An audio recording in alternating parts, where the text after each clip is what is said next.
आप देख रहे हैं न्यूज हिमाचल लाइव। नमस्कार, स्वागत है आपका फटाफट खबरों में। आज का बुलेटिन आप देख रहे हैं सोनल ठाकुर के साथ। हिमाचल प्रदेश मंत्रिमंडल की बैठक में लिए गए कई बड़े फैसले। मंत्रिमंडल ने विधानसभा के बजट सत्र को मंजूरी दी है।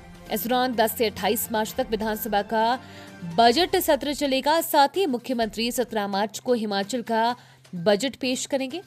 इस बजट सत्र में 15 बैठकें होंगी। माननीय मुख्यमंत्री श्री सुखविंदर सिंह सुक्खू जी की अध्यक्षता में कैबिनेट मीटिंग हुई है, जिसमें बहुत सारे अहम फैसले लिए गए हैं। क्योंकि हिमाचल प्रदेश के प्रभारी राजीव शुक्ला जी की जगह जो है श्रीमती रजनी पाटिल जी को प्रदेश का प्रभारी बनाया गया है।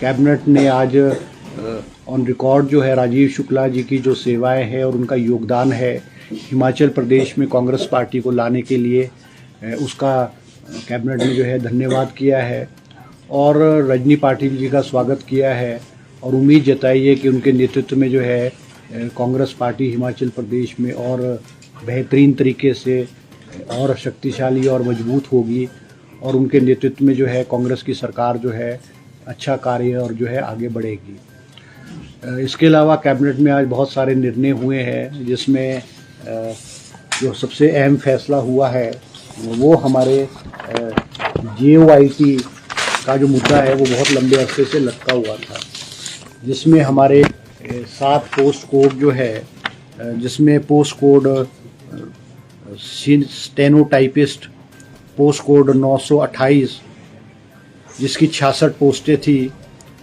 Clerk HP secretariat post code 962 जिसकी 82 पोस्टें थी, junior engineer civil forest department post code 970 जिसकी 11 पोस्टें थी, lineman Himachal Pradesh electricity board post code 971 जिसकी 186 पोस्टें थी, ड्राइंग मास्टर शिक्षा विभाग में पोस्ट कोड 980 जिसकी 314 पोस्टें थी और मार्केट सुपरवाइज़र पोस्ट कोड 77 जिसकी 11 पोस्टें थी और फायरमैन पोस्ट कोड 916 जिसकी 43 पोस्ट थी।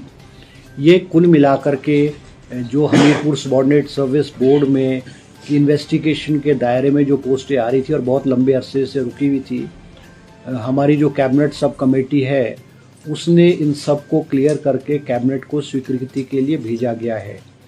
इनमें से कुछ जो कोड्स हैं उसमें 1 या 2 सीट को जहाँ पे स्ट्रॉन्ग एविडेंस जो है या डॉक्यूमेंट्री एविडेंस जो अनियमितताएं पाई गई थी, जो कर्मचारी थे उनके साथ मिली भगत की वजह से कुछ 1-2 पोस्टें कुछ 1-2 कोड में रोक करके बाकी सब पोस्टों का जो है वो रिज़ल्ट जो है वो कैबिनेट ने घोषित करने की आज जो है स्वीकृति प्रदान की है।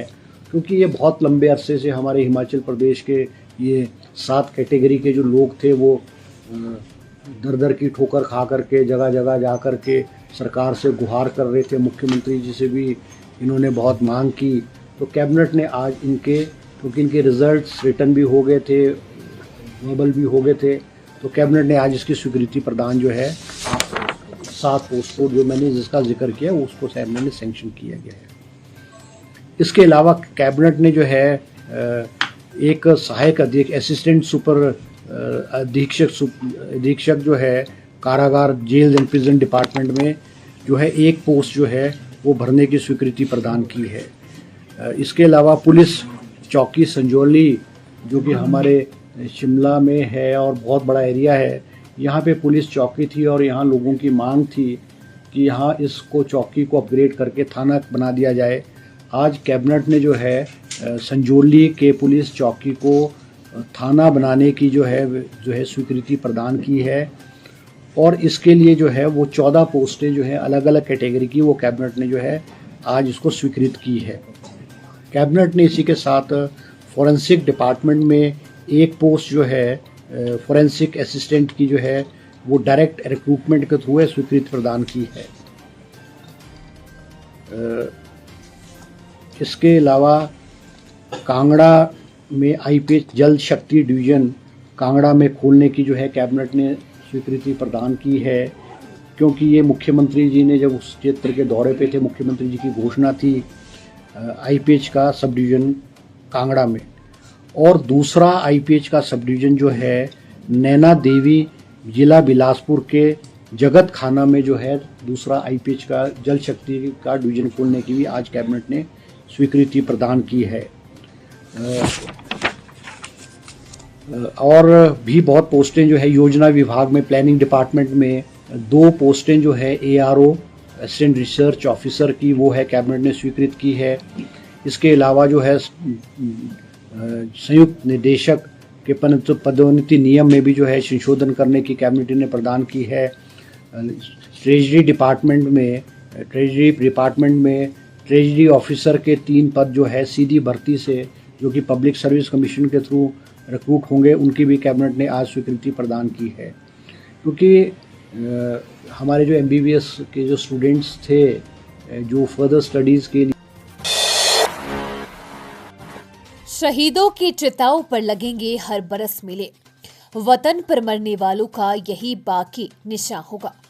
अर्थात मतलब है कि देश के लिए अपने प्राणों की आहुति देने वाले शहीदों की याद में हर साल मेले लगेंगे। उनका बलिदान देश का निशान रहेगा। इन्हीं लाइनों को याद रखते हुए आज पुलवामा हमले में शहीद हुए सैनिकों की याद में जिला कांगड़ा के विधानसभा नूरपुर के अधीन भरमौली के निजी पैलेस में एबीवीपी व कार्यक्रम संयोजक राहुल शर्मा की अगुवाई में रक्तदान शिविर रूप में रक्तदान मेला लगाया गया, जिसका थीम था पराक्रम नाम दिया गया था। उसमें 106 यूनिट एकत्रित की गई है। रक्तदान शिविर में मुख्य अतिथि रूप से कांगड़ा चंबा के सांसद राजीव भारद्वाज, जबकि विशेष अतिथि के रूप में नूरपुर के भाजपा विधायक रणवीर सिंह निक्का व कर्नल यशपाल सिंह बठाना ने शिरकत की। मुख्य अतिथियों ने रक्तदान करने वालों को सम्मानित भी किया, जबकि इससे पूर्व मुख्य अतिथि व विशेष अतिथि ने पुलवामा में शहीद हुए सैनिकों के चित्र के आगे पुष्प अर्पित कर श्रद्धांजलि और उन्हें याद किया।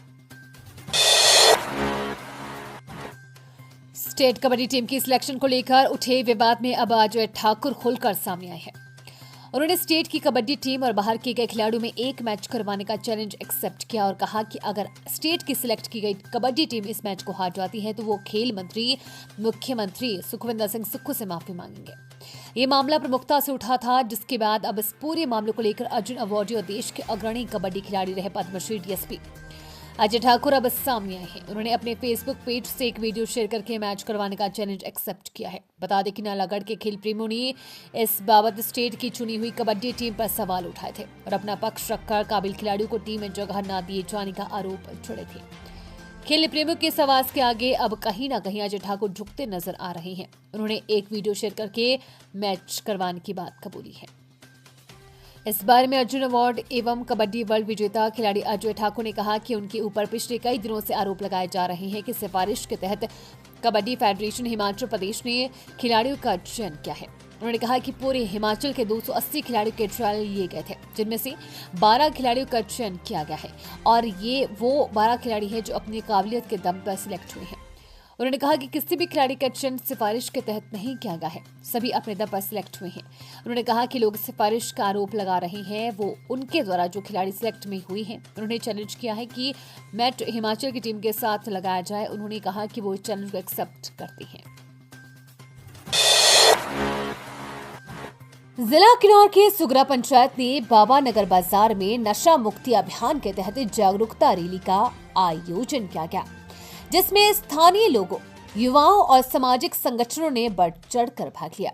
इस रैली का उद्देश्य समाज में बढ़ रहे नशे की लत के प्रति जागरूकता फैलाना और लोगों को इसके दुष्प्रभावों से अवगत कराना था। रैली के दौरान प्रतिभागियों ने नारे लगाकर नशा मुक्त समाज का संदेश दिया, लोगों को नशे से दूर रहने की अपील की। इस पहल के माध्यम से समाज को एक सकारात्मक दिशा देने का प्रयास किया गया, जिससे युवा वर्ग नशे की चपेट में आने से बच सके और एक स्वस्थ एवं समृद्ध भविष्य की ओर अग्रसर हो सके। उत्तराखंड में आयोजित राष्ट्रीय गेम्स में हिमाचल बिलासपुर की सोनिका ठाकुर ने कांस्य पदक जीतकर मां श्री नैना देवी जी के चरणों में किया भेंट। पत्रकारों से कहा कि इस मेडल को पाने का श्रेय मेरा हर पल साथ देने वाली माता श्री नैना देवी जी और कोच को जाता है। जी हां, बिलासपुर के पहलवान सोनिका ठाकुर ने राष्ट्रीय प्रतियोगिता में 68 किलो वर्ग में कांस्य पदक जीतकर अपने जिला का प्रदेश का नाम रोशन किया है, जहां पर मेडल जीतने के बाद माता श्री नैना देवी जी के दर्शन किए और पूजा अर्चना करके प्राचीन हवन कुंड में आहुतियां भी डाली। न्यूज हिमाचल लाइव का ये फटाफट बुलेटिन आपको कैसा लगा, हमारे कमेंट बॉक्स में कमेंट करके जरूर बताएं। साथ ही पेज को फॉलो और सब्सक्राइब करना बिल्कुल ना भूलें। धन्यवाद।